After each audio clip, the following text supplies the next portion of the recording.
Components. और कोई component नहीं था? सैवेजेबल अनसैवेजेबल हो गया।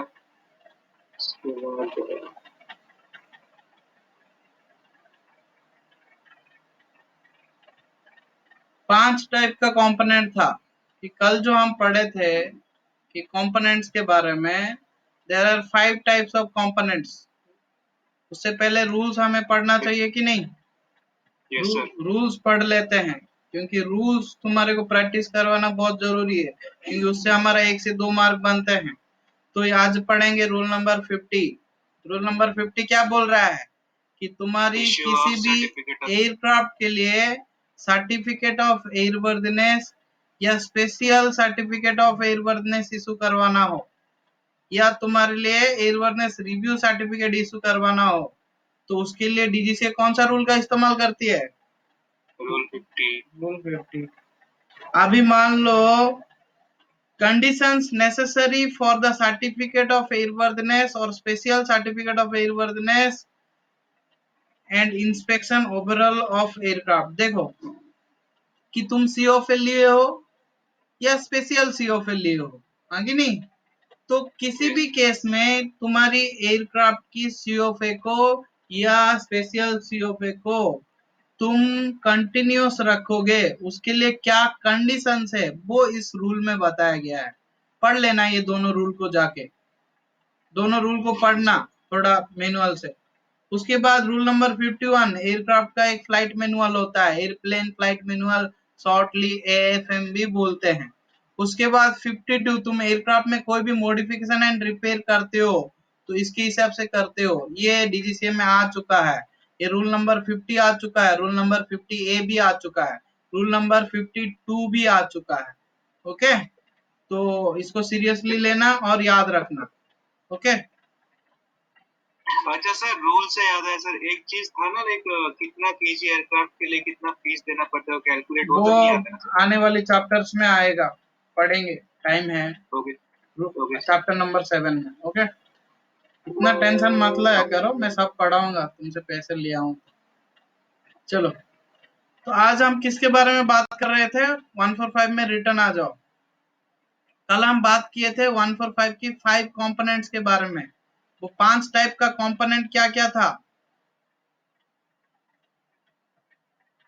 कोई ज्वाइन नहीं हुआ यार, आज कैसे क्लास करेंगे? 5 लोग ही है, ठीक है, आज ज्यादा नहीं पढ़ते हैं, कोई बात नहीं है।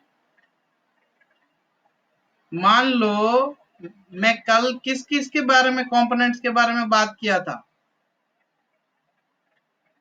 Serviceable non serviceable. सबसे पहला कंपोनेंट्स की बात किया था, that component is in A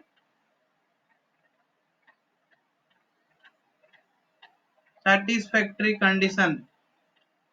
okay, जिसको तुम सर्विसेबल भी बोल सकते हो, कोई गलत नहीं है। दूसरा अनसर्विसेबल कंपोनेंट। ओके। तीसरा अनसाल्वेजेबल कंपोनेंट। चौथा क्या था?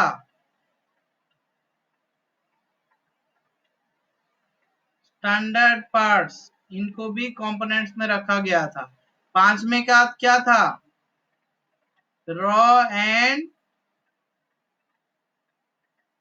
कंज्यूमेबल मटेरियल्स, इसको भी कंपोनेंट्स की कैटेगरी में रखा गया था।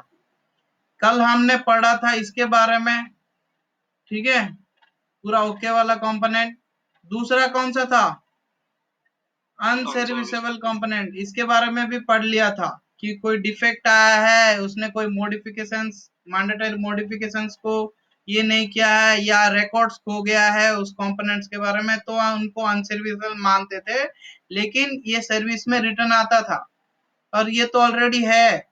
लेकिन ये जो कंपोनेंट है ये रिटर्न नहीं आता है जनरली, ये क्या किया जाता है? म्यूटिलेट किया जाता है। ठीक है, कैसे किया म्यूटिलेशन के बारे में बाद में बताऊंगा। तो आज हम पढ़ेंगे अनसर्विसेबल कंपोनेंट्स के बारे में। लेकिन मैं एक बात बता दूं, क्वेश्चन पूछना चाहता हूं, कोई भी कंपोनेंट को सैटिस्फैक्टरी कंडीशन में है बोल के कब बोलोगे? जब वो कंपोनेंट में दो चीजें होगा। पहला चीज क्या है?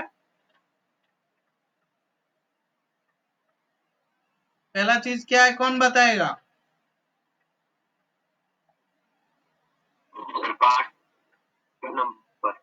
उसको अगर सीए फॉर्म 1 इशू हुआ होगा तो। दूसरी चीज क्या है? वो सब पार्ट क्यू ऑफ सीआर 21 के हिसाब से मार्क्ड हुआ होगा तो, है ना? सीए फॉर्म 1 में रिलीज हुआ है कंपोनेंट सीआरएस में, और सब पार्ट क्यू सीआर 21 के हिसाब से मार्किंग हुआ है, तो उसको तुम बोल सकते हो component is in a satisfactory condition. समझ में आया?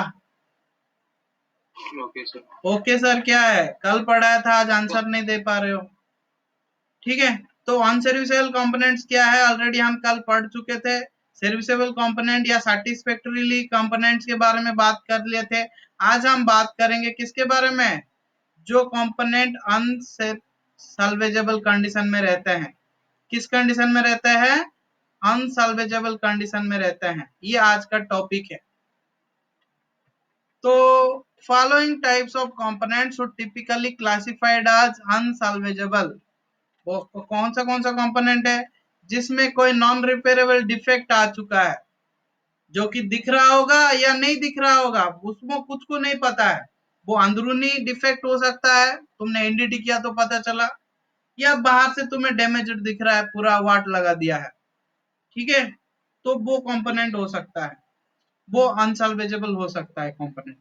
Component that do not meet design specifications. अभी कंपोनेंट का कंडीशन ऐसे हो गया, वो डिजाइन स्पेसिफिकेशंस को मीट नहीं कर रहा है, तो उस केस में भी क्या बोला जाएगा? वो कौन सा कंपोनेंट?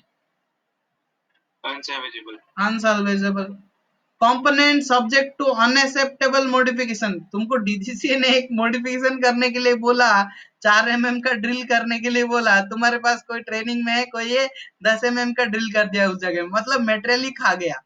अभी तुमने अनएक्सेप्टेबल मॉडिफिकेशन किया या अनएक्सेप्टेबल रीवर्क किया, तो फिर भी वो कंपोनेंट किस में चला जाएगा? अनसल्वेजेबल कंपोनेंट में। यह कंपोनेंट का एक सर्टेन लाइफ लिमिट रहता है, maintenance life limit, service life limit नहीं बोल रहा हूं, पूरा का पूरा टोटल लाइफ लिमिट वो एक्सीड कर गया है या वो खत्म हो गया, रीच हो गया है। क्या लाइफ लिमिट? एक पार्ट का एक लाइफ लिमिट रहता है। ह्यूमन बीइंग की जैसे आजकल एवरेज 60 साल बोला जाता है, मेरे को तो लगता है 50 में ही लोग उठ जाते हैं आजकल। ठीक है, तो सेम थिंग वैसे ही पार्ट्स का भी, कंपोनेंट्स का भी सर्टेन लाइफ लिमिट रहता है। उसने अगर वो लाइफ लिमिट रीच कर लिया तो तुरंत उस कंपोनेंट को तुम जहां अनसल्वेजेबल कंपोनेंट रखते हो वहां पे रख देनी है।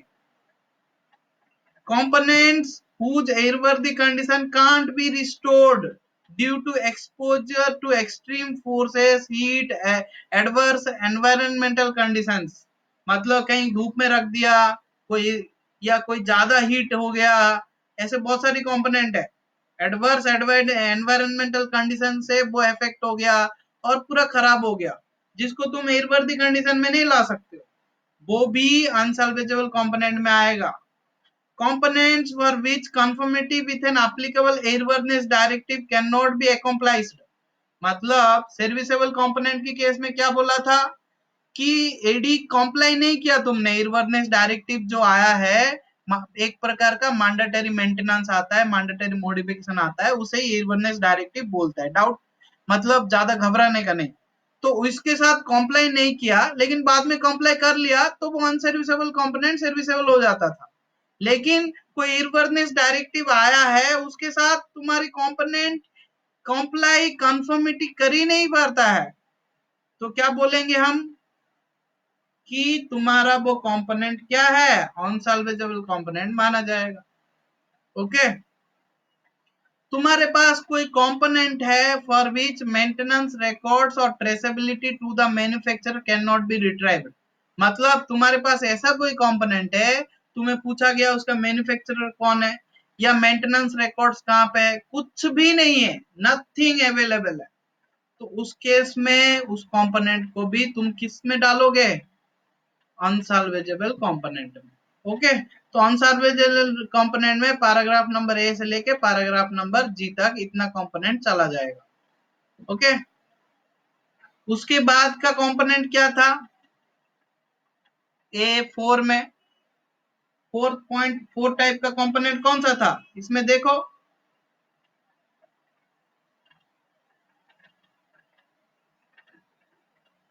बोलो। स्टैंडर्ड पार्ट्स था। स्टैंडर्ड पार्ट्स किसे बोलेंगे, कुछ नहीं है, फास्टनर्स है।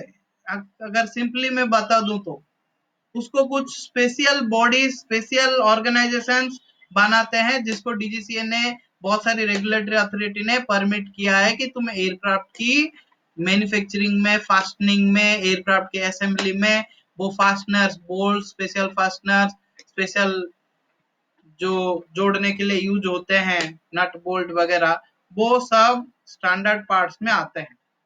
Standard parts are manufactured in complete compliance with an established industry agency, competent authority or the government specification। मतलब स्टैंडर्ड पार्ट्स का क्या रहता है, एक सर्टेन स्पेसिफिकेशन है जिसको डीजीसीए ने बोल रखा है, रेगुलेटरी अथॉरिटीज ने बोल रखा है, मैन्युफैक्चरर ने बोल रखा है, तुमने वो स्टैंडर्ड पार्ट्स यूज करना है जो एक सर्टेन एप्लीकेबल स्पेसिफिकेशंस को यूज करके क्या हुआ है, डिजाइन हुआ है, मैन्युफैक्चरिंग हुआ है, टेस्ट हुआ है और एक्सेप्ट हुआ है और मार्केट में आया है, तभी वो चलेगा। और ये जो स्पेसिफिकेशन है वो स्टैंडर्ड पार्ट का, कौन सा टाइप का अथॉरिटीज देते हैं, वो है इस टाइप का, national aerospace standards, NA standards, N standards, ANS standards, SAE standards, ये सब नाम सुना होगा एयरक्राफ्ट मटेरियल एंड हार्डवेयर में। यस सर, यस सर, सुना है कि नहीं? तो ये ऐसे बहुत सारी चीजें हैं, खाली नट्स एंड बोल्ट्स नहीं है, एयरक्राफ्ट के बहुत सारा पार्ट्स है, इलेक्ट्रिकल इलेक्ट्रॉनिक्स पार्ट्स है, ठीक है। तो वो भी तुमने उन स्टैंडर्ड्स का यूज करते हो और डीजीसीए उन स्टैंडर्ड को एक्सेप्ट कर रहा है, ठीक है। तो तुम उनको क्या बोलोगे, एयरक्राफ्ट में यूज करने से पहले उनको बोलोगे स्टैंडर्ड पार्ट्स। लेकिन एक बात है, किसी भी पार्ट को स्टैंडर्ड पार्ट मान रहे हो बोल के, वो स्टैंडर्ड पार्ट तुम्हारी एयरक्राफ्ट के लिए एप्लीकेबल है कि नहीं, तुम्हें कौन बताएगा, कौन बताएगा, इंजीनियरिंग काउंसिल। हाँ, गधा कहीं का तुम, वो सब स्पेसिफिकेशन में आता है गधे, मैंने यहाँ पे हाईलाइट कर दिया। एक पार्ट को तुम स्टैंडर्ड पार्ट तभी बोल सकते हो, to designate a part as a standard part, मतलब एक पार्ट को तुम स्टैंडर्ड पार्ट तभी बोल सकते हो जब टीसी होल्डर ने, टीसी होल्डर कौन होता है, एयरक्राफ्ट को जिसने डिजाइन किया है, जिसने डिजाइन किया है। ओके, फुल फॉर्म जरूरत नहीं होता है मेरे को, तो जिसने एयरक्राफ्ट को डिजाइन किया है उसने टीसी लिया है। तो वो अगर तुम्हारे को एक मैनुअल देता है, उस मैनुअल का नाम है स्टैंडर्ड पार्ट्स मैनुअल, अगर उस स्टैंडर्ड पार्ट्स मैनुअल में उस पार्ट को लिखा गया है जिस पार्ट को तुम्हें यूज करना है, तो वही पार्ट को माना जाएगा तुम्हारी एयरक्राफ्ट का वो पार्ट क्या है, एज ए स्टैंडर्ड पार्ट बोल के, ठीक है। इसके अलावा भी तुम्हारे को इलुस्ट्रेटेड पार्ट्स कैटलॉग करके है, उसमें भी पता चल जाएगा कि कौन सा स्टैंडर्ड पार्ट्स है, ठीक है। दूसरी बात, जो भी डॉक्यूमेंट इस स्टैंडर्ड पार्ट के साथ जुड़ा हुआ होगा, ठीक है, वो क्या दे रहा होगा, एक कंफर्मिटी स्टेटमेंट दे रहा होगा कि वो सही डिजाइन, सही स्टैंडर्ड, सही प्रोसीजर, सही स्पेसिफिकेशंस को, ये सारे स्पेसिफिकेशन में बताया ना, ये सारे स्पेसिफिकेशन जो भी एप्लीकेबल है उस स्पेसिफिकेशन को क्या एक्सेप्ट करके बना हुआ है, फॉलो करके बना हुआ है, ठीक है। और सबसे बढ़िया सी बात यह है कि इसके साथ कंफर्मिटी ऑफ स्टेटमेंट रहता है, इसके साथ एससीए फॉर्म 1 और कोई equivalent document normally not issued, मतलब तुम्हें पूछा जाएगा कि ऐसे कौन सा टाइप का कंपोनेंट है जिसके लिए हम सीए फॉर्म 1 इशू नहीं करते हैं, तो तुम क्या बोलोगे? कौन सा पार्ट है वो, कौन सा कंपोनेंट है?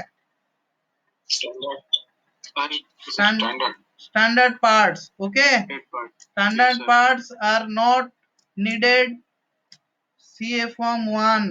Okay, yes sir. तो ये बात स्टैंडर्ड पार्ट्स के बारे में। फिफ्थ कंपोनेंट किसके बारे में बताया था मैंने? फिफ्थ कंपोनेंट आया ही नहीं है अभी भी, फोर्थ कंपोनेंट के बारे में ही बोल रहा है वो, स्टैंडर्ड पार्ट्स के बारे में ही कुछ बोल रहा है। तो ये मैं तुम्हारे लिए टास्क दे रहा हूँ, कुछ स्पेसिफिकेशंस बताया है स्पेशली कुछ प्लेन्स के लिए, ठीक है? तुम इसे पढ़ के आना है, कोई डाउट आया है तो मुझे पूछना है। इसमें कुछ एग्जांपल्स दिया है स्टैंडर्ड पार्ट्स के बारे में, ठीक है? कौन सा एयरक्राफ्ट में कैसे यूज होता है क्या नहीं, ठीक है? इसको थोड़ा पढ़ लेना, ठीक है? अभी आते हैं फिफ्थ कंपोनेंट में। फिफ्थ कंपोनेंट किसके बारे में था? Materials and raw materials, raw and consumable materials के बारे में था, हाँ कि नहीं? Yes sir. तो रॉ एंड कंज्यूमेबल मटेरियल में वो क्या बोल रहा है? Consumable material is any material which is only used once. क्या बोला यहाँ पे, देखा? ये मैंने तुम्हें प्रीवियस क्लासेस में भी बोला था। कंज्यूमेबल मटेरियल मतलब कौन सा मटेरियल जो तुम एक बार यूज करते हो एयरक्राफ्ट में, उसके बाद उसको साफ करना पड़ता है, फेंकना पड़ता है निकाल के। क्या है वो? लुब्रिकेंट है, सीमेंट है, कंपाउंड है, पेंट है, केमिकल डाइस है, सीलांट्स है, ऐसे टाइप का चीजें हैं। ओके, अभी दूसरी बात, दूसरा टाइप का इसमें मटेरियल बोला था, वो कौन सा मटेरियल बोला था? कौन सा मटेरियल बोला था? रॉ मटेरियल बोला था। तो raw material is any material that requires further work. मतलब रॉ मटेरियल खरीदा तो उसको डायरेक्टली तुम एयरक्राफ्ट में यूज नहीं कर सकते हो, उसमें फर्दर कुछ प्रोसेस करोगे, वर्क करोगे। क्यों? कि to make it into a component part for suitable for aircraft, ठीक है? कोई मेटालिक पीस खरीदोगे, प्लास्टिक, वुड वगैरह फैब्रिक खरीदोगे, उसको काटोगे, जैसे कहीं पे कॉम्पोजाइट डैमेज हुआ है, फैब्रिक डैमेज हुआ है, या कहीं पे वुडन पार्ट डैमेज हुआ है, या कहीं पे मेटालिक पार्ट डैमेज हुआ है, तो उसको काटोगे, कूटोगे, फाइलिंग करोगे, ग्राइंडिंग करोगे, उसका लायक बनाओगे, वहां पे यूज करने की कोशिश करोगे। समझ में आया? Yes sir. तो ये जो रॉ एंड कंज्यूमेबल मटेरियल है, both raw and consumable material should only be accepted when satisfied that it is to the required specification. इसका भी क्या होता है? इसके लिए भी सीए फॉर्म 1 हमें जरूरी नहीं पड़ता है। हमें इसका लिए जब खरीदते हैं, इसको जब यूज करते हैं, हमें कैसे सेटिस्फाई होना है कि इनके ऊपर क्या है, इनके ऊपर इनका क्या है, स्पेसिफिकेशंस को फॉलो करके ये बनाया गया है, ठीक है? तो इनके साथ भी एक अटैचमेंट आता है डॉक्यूमेंट, उसको क्या बोलते हैं? हाईलाइट कर दिया मैंने, कंफर्मिटी स्टेटमेंट बोलते हैं। वो इनके साथ अटैच्ड है, तो क्या है, उसको बोलेंगे proper raw and consumable material that is applicable for your aircraft. तो इस तरीके से हम पढ़े तो 5 टाइप का कंपोनेंट। ये सीए फॉर्म 1 में इशू होता है, हाँ कि नहीं? ये भी सीए फॉर्म 1 में इशू होता है, और ये भी सीए फॉर्म 1 से जुड़ा हुआ है। लेकिन बाकी दो कंपोनेंट जो सीए फॉर्म 1 इशू नहीं होता है जिनके लिए, वो कौन है? Standard part, raw and consumable material. Very good. तो इनके लिए क्या इशू किया जाता है?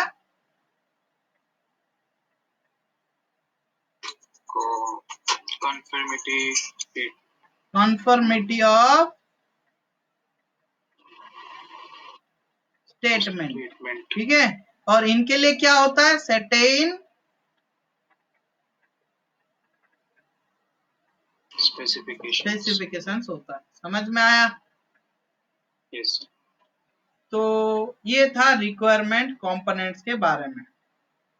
अभी बी पैराग्राफ की पॉइंट 1 में किस कंपोनेंट्स के बारे में बोला था? पैराग्राफ बी में क्या बोला था, याद है?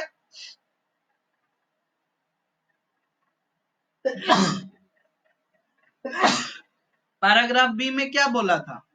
चलो चलते हैं।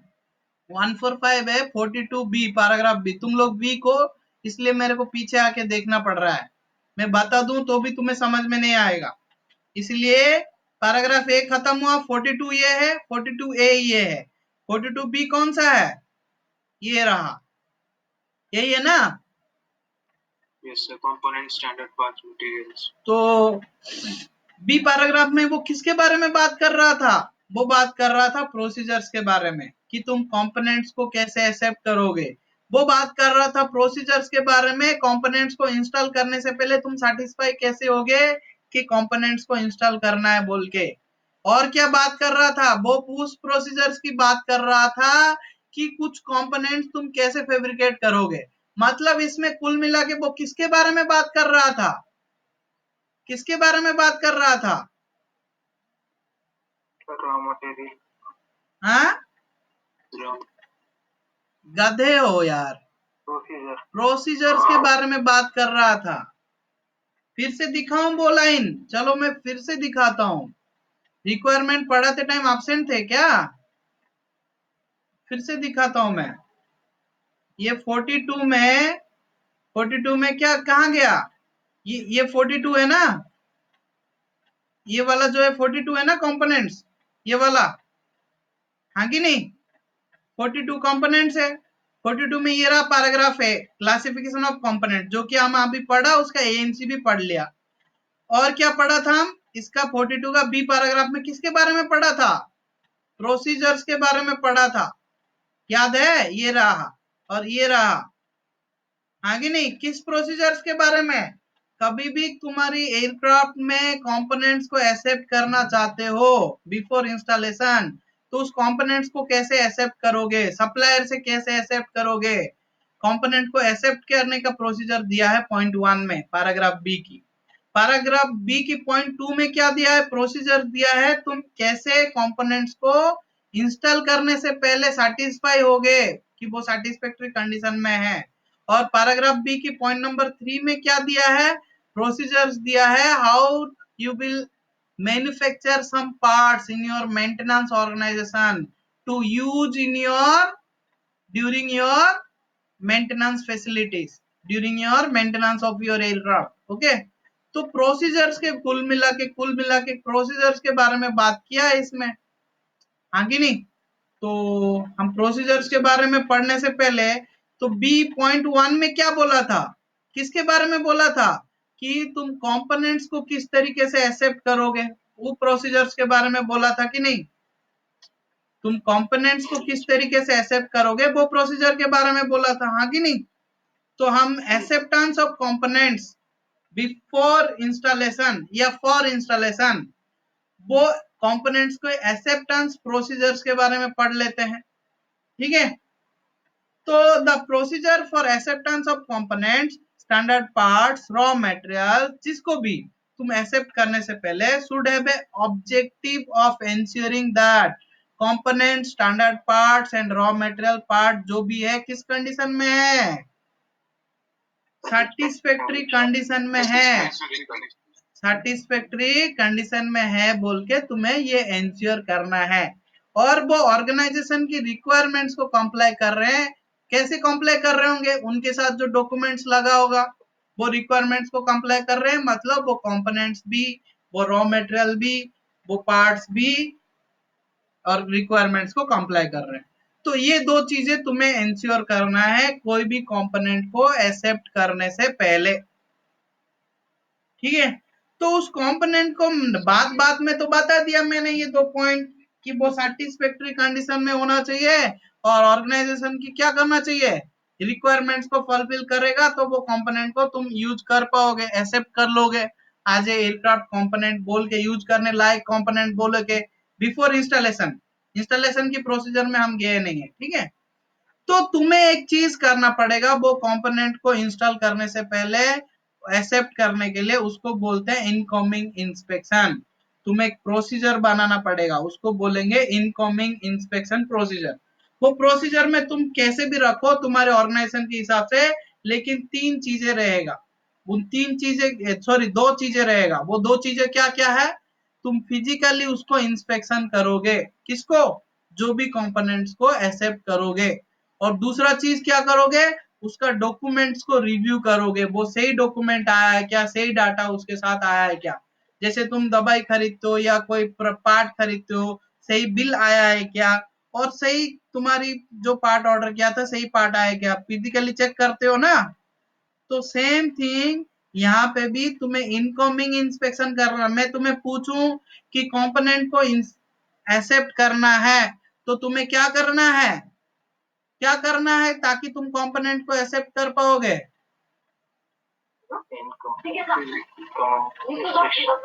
क्या क्या करोगे? सही से बोलो।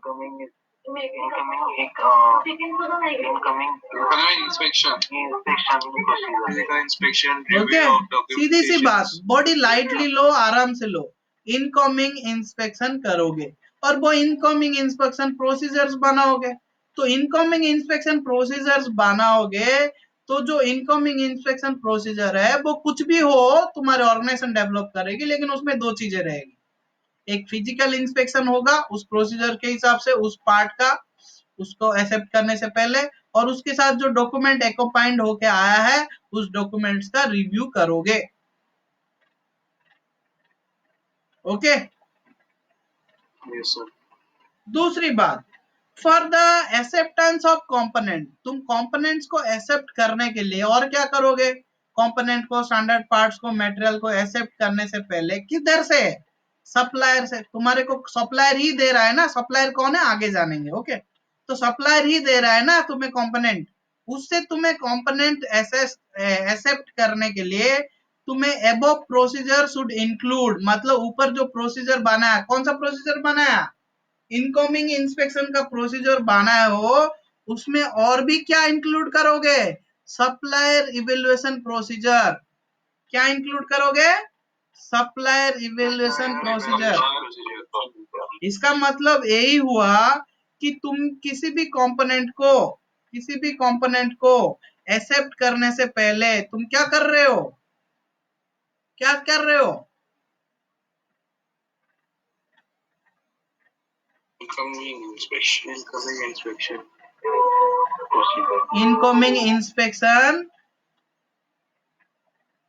प्रोसीजर बना रहे हो, और उसमें वो प्रोसीजर कैसे भी माने, तीन चीजें रह रहा है। क्या क्या रह रहा है? एक तो फिजिकली चेक कर रहे हो, दूसरा क्या कर रहे हो? उसका रिव्यू कर रहे हो। म्यूट कर लो डॉक्यूमेंट, म्यूट करो तुम्हारा। रिव्यू करोगे डॉक्यूमेंट्स को। ओके, तीसरा क्या करोगे? वो कंपोनेंट जिस सप्लायर से आया है, क्या है, जिस सप्लायर से आया है, उस सप्लायर का क्या करोगे? क्या करोगे? Supplier evaluation procedure.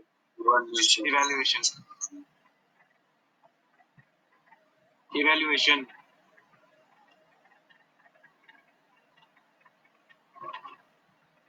इवेल्युएशन करोगे। ओके, मेरा पेन थोड़ा लिखने में दिक्कत होता है, लेकिन तुम्हारे को याद रखना है ये तीन चीजें। कभी भी कोई भी कंपोनेंट को क्या करना है? एक्सेप्ट करना है, तो तुम्हें क्या करना है? बोलो, फिर से बोलो। इंस्पेक्शन प्रोसीजर्स बनानी है। उस प्रोसीजर में तुम्हें कितना भी बड़ा प्रोसेस रख दो, स्टेप्स रख दो, ठीक है, कितना भी स्टेप्स रख दो, लेकिन ये तीन कॉमन स्टेप्स रहेंगे। एक फिजिकली चेक करोगे उसको, उसके साथ डॉक्यूमेंट जो है उसको रिव्यू करोगे, और सप्लायर का इवेल्युएशन करोगे। ठीक है, ओके सर। तो ये चीज यहाँ पे दिया हुआ है। उसके बाद आते हैं इसी पैराग्राफ बी का, इनकमिंग इंस्पेक्शन कैसे करोगे उसके बारे में डिटेल दिया है। पढ़ लेते हैं, हाँ कि नहीं? माइक म्यूट किया करो। इसका गाइडेंस मटेरियल पास में ही दिया हुआ है। म्यूट करो भाई, कोई तो म्यूट करो, अनम्यूट करके मत रखा करो, जब मैं पूछूं तभी अनम्यूट किया करो। Okay, to ensure that a components standard parts material are in a satisfactory condition. एक बात बताओ, हम एक्सेप्ट क्यों कर रहे हैं कंपोनेंट्स को इनकमिंग इंस्पेक्शन करके? क्योंकि हमें क्या पता करना है, कंपोनेंट किस कंडीशन में है बोल के, सेटिस्फैक्टरी कंडीशन। इसलिए हम कर क्या रहे हैं, इनकमिंग इंस्पेक्शन करना है। और इनकमिंग इंस्पेक्शन हम कब कर रहे हैं, before the component installed on the aircraft. आगे नहीं, ये सारी पॉइंट्स यहाँ पे बता रहा है। इनको ऐसा पता चला कि कोई घटिया कंपोनेंट है, उसको एयरक्राफ्ट में इंस्टॉल कर दिया और बाद में उस कंपोनेंट के बारे में क्या करने की सोच रहे हो, इनकमिंग इंस्पेक्शन करने की सोच रहे हो, तो वो नहीं चलेगा। तीसरी बात क्या रखना है, the following list although not exhaustive contains typical checks to be perform. कब, इनकमिंग इंस्पेक्शन में क्या करना है, verify the general condition of the component. मतलब मैंने जो बोला, जो फिजिकल कंडीशन चेक करना है वो चेक करना है। और क्या चेक करना है, उसका सेल्फ लाइफ बचा है क्या, एक्सपायर तो नहीं हो गया, हाँ कि नहीं, उसका पैकेजिंग सही है क्या, जिस कंपोनेंट के साथ आया है, ठीक है नहीं नहीं, इतना चीजें देखना है। और क्या देखना है, verify that components are all plugs caps appropriately installed. देखो कुछ थ्रेडेड कंपोनेंट भी होता है, जहाँ पे थ्रेड होता है, कुछ फ्रेजिल होता है, वहां पे प्लास्टिक का कैप लगा देते हैं ताकि उसमें मॉइस्चर ना घुसे, वो थ्रेड्स डैमेज ना हो, इंटरनल कंडीशन कंटेमिनेशन ना हो, इसलिए वो चीजें वहां पे लगा है कि नहीं, वो भी तुम्हें चेक करना है, ठीक है। दूसरी बात, कोई आइटम्स परचेज कर रहे हो, जैसे कोई फास्टनर स्टैंडर्ड पार्ट्स परचेज कर रहे हो, तो उनका जनरल बेच नंबर आता है, पार्ट नंबर आता है, तो बहुत सारी चीजें तुम्हें क्या है, एक्चुअली पार्ट नंबर के हिसाब से कितना क्वांटिटी आना चाहिए, उतना क्वांटिटी आया है क्या, ये सारी चीजें चेक करने के बाद, उसका डॉक्यूमेंट को एक्सेप्ट करने के बाद ही कंप्लीट होता है तुम्हारा क्या, क्या कंप्लीट होता है, incoming physical inspection, incoming inspection procedures. Okay, yes sir. अभी पैराग्राफ 1 में ही गाइडेंस मटेरियल दिया है, मैंने वर्ड यूज किया था, बोला था सप्लायर्स। सप्लायर मतलब कौन कौन बन सकता है सप्लायर, उसके बारे में बोला है। कौन कौन बन सकता है supplier, supplier could be any source that provides components. कौन है सप्लायर, जो भी हमें कंपोनेंट्स प्रोवाइड करता है, स्टैंडर्ड पार्ट्स प्रोवाइड करता है या मटेरियल्स प्रोवाइड करता है, जिसको हम मेंटेनेंस में यूज करते हैं, उसे हम क्या बोलेंगे, सप्लायर बोलेंगे। तो सप्लायर बनने के लिए एलिजिबिलिटी क्या है, कौन कौन सप्लायर बन सकता है, मतलब मार्केट से, मतलब मैन्युफैक्चरर डिजाइनर से पार्ट खरीद के मार्केट में बेच सकता है, वो बेच सकता है CR145 ऑर्गेनाइजेशन, याद रखना, CR145 ऑर्गेनाइजेशन सप्लायर भी बन सकता है। तो तुम भी अपना CR145 का ऑर्गेनाइजेशन का अप्रूवल ले सकते हो सप्लायर बनने के लिए, है ना। दूसरी बात, CR21 सब पार्ट जी ऑर्गेनाइजेशन, ये प्रोडक्शन ऑर्गेनाइजेशन है, aircraft maintenance, aircraft components parts क्या करती है, प्रोडक्शन करती है, ठीक है। दूसरा बात क्या है, कोई भी ऑपरेटर बन सकता है, कोई स्टॉकिस्ट बन सकता है, कोई डिस्ट्रीब्यूटर बन सकता है, कोई ब्रोकर बन सकता है, या कोई एयरक्राफ्ट ओनर या लीजी भी बन सकता है, क्या, as a supplier of components. समझ में आया, तो सप्लायर वर्ड यूज किया था, इसलिए मैंने ये किया। दूसरी बात बोला था कि कभी भी किसी कंपोनेंट को हम यूज करने से पहले हम सप्लायर का इवैल्यूएशन कर देंगे, बताया था, याद है, यस सर। तो सप्लायर का इवैल्यूएशन कैसे करोगे, यहाँ पे गाइडेंस मटेरियल नंबर 3 में दिया है। क्या क्या करोगे, सबसे पहले देखोगे तुम्हारा जो भी सप्लायर है, वो सप्लायर के पास सप्लायर का खुद का एक क्वालिटी सिस्टम है कि नहीं। भले ही वो मेंटेनेंस नहीं कर रहा है, कंपोनेंट तुम्हें बेच रहा है, सप्लायर बन रहा है, फिर भी वो खुद का क्या बनाएगा, एक क्वालिटी सिस्टम बनाएगा। और वो क्वालिटी सिस्टम क्या कर रहा है, वो रेगुलेशंस के साथ अपडेट है कि नहीं। देखो सिविल एविएशन में रेगुलेशंस एक बहुत बड़ा रोल प्ले करता है, तो वो रेगुलेशंस के साथ अपडेटेड है कि नहीं, उसका क्वालिटी पर्सन्स को, जो क्वालिटी डिपार्टमेंट पर्सनल को वो ट्रेनिंग देता है कि नहीं, वो प्रॉपर कॉम्पिटेंट है कि नहीं, उनका कॉम्पिटेंसी असेसमेंट करता है कि नहीं, वो लोग उनके पास जो कंपोनेंट है उनका सेल्फ लाइफ कंट्रोल करने के लिए प्रोसीजर्स बना है कि नहीं, इलेक्ट्रोस्टैटिक सेंसिटिव डिवाइस के लिए कोई प्रॉपर हैंडलिंग प्रोसीजर है कि नहीं, क्योंकि इलेक्ट्रोस्टैटिक सेंसिटिव डिवाइसेस क्या है, इसमें सेमीकंडक्टर मटेरियल यूज होता है, थोड़ा सा भी स्टैटिक इलेक्ट्रिसिटी के कांटेक्ट में आया, चार्ज के कांटेक्ट में आया तो ये वेस्ट हो जाते हैं, तो बहुत सेंसिटिव होते हैं, तो इनको हैंडलिंग करने का प्रोसीजर बनाया है कि नहीं, ठीक है, ये सारी चीजें वो क्वालिटी डिपार्टमेंट देखेगी, ठीक है। Procedure for identifying source from which components and material were reviewed, ये उनका क्वालिटी डिपार्टमेंट को पता होना चाहिए कि उनका क्वालिटी डिपार्टमेंट तुम्हें तुरंत बता दे, कोई भी कंपोनेंट तुमने पूछ दिया ये कौन सा मैन्युफैक्चरर से खरीदता है, कहां से लेके आता है, ये किस स्पेसिफिकेशंस के हिसाब से बताया, वो सारे रीजन बता पा रहे कि नहीं, अगर ये सारी चीजें अप टू पॉइंट नंबर 8 तक, पॉइंट नंबर 8 नहीं, अप टू पॉइंट नंबर 16 तक, पॉइंट नंबर 16 तक अगर फुलफिल कर रहा है, पढ़ लेना, वेरी सिंपल पॉइंट्स है, अगर इतना पॉइंट्स एंश्योर कर पाती है उनका क्वालिटी सिस्टम, किसका किसका, सप्लायर का, सप्लायर के पास जो क्या है क्वालिटी सिस्टम है, सप्लायर जो तुम्हें कंपोनेंट्स दे रहा है वो कंपोनेंट्स के बारे में वो क्वालिटी डिपार्टमेंट को ट्रेनिंग दे रहा है, और क्वालिटी डिपार्टमेंट 1 से लेके 16 तक ये पॉइंट्स को अगर तुम्हें इंश्योर करके दे रही है, तुम्हें जब भी ये पॉइंट्स पूछ रहे हो वो बता दे रही है, इसका मतलब तो वो सप्लायर का इवैल्यूएशन सही जा रहा है, ठीक है, समझ में आया, इतना ही पढ़ना इसमें, इसमें और पढ़ना, इससे तुम्हारी सप्लायर का इवैल्यूएशन सक्सेस हो जाता है, समझ में आया। तो इसमें से कोई भी एक पॉइंट को अगर वो फुलफिल नहीं करेगा 1 से लेके अप टू पॉइंट नंबर 16 तक, कोई भी डाउट आया मेरे को पूछना, ओके, कुछ चीजें तुम्हारे को खुद भी पढ़ना है ना, तो तुमने सप्लायर को क्या कर दिया, इवेलुएट कर दिया, इनकमिंग इंस्पेक्शन प्रोसीजर बना दिया, कंपोनेंट्स को एक्सेप्ट कर दिया, जो कि 42B.1 में खत्म हो गया, क्या बोला था, एक्सेप्टेंस ऑफ कंपोनेंट, एक बार कंपोनेंट को एक्सेप्ट कर लेते हो तो उसके बाद ही तुम क्या जाओगे, कंपोनेंट्स को क्या करोगे, इंस्टॉलेशन करोगे, किसमें, एयरक्राफ्ट में, या तुम मेंटेनेंस में जहां पे भी इंस्टॉल कर रहे हो, हाँ कि नहीं, तो एक बार कंपोनेंट्स को एक्सेप्टेंस हो गया, सप्लायर का इवैल्यूएशन हो गया, पढ़ लेना आज जाके, उसके बाद ही तुम उस कंपोनेंट्स को कहां पे इंस्टॉल करोगे, कहां पे इंस्टॉल करोगे, एयरक्राफ्ट में, ओके। तो आज के लिए आई थिंक इतना सफिशिएंट है, तुम आज जाके इतना पढ़ लेना, कहीं पे भी डाउट आया हाईलाइट करना, स्क्रीनशॉट ग्रुप में दे देना, मैं समझा दूंगा, ओके। कुछ पूछना है आज के बारे में, क्लास की डाउट, ठीक है, और किसी को कुछ पूछना है,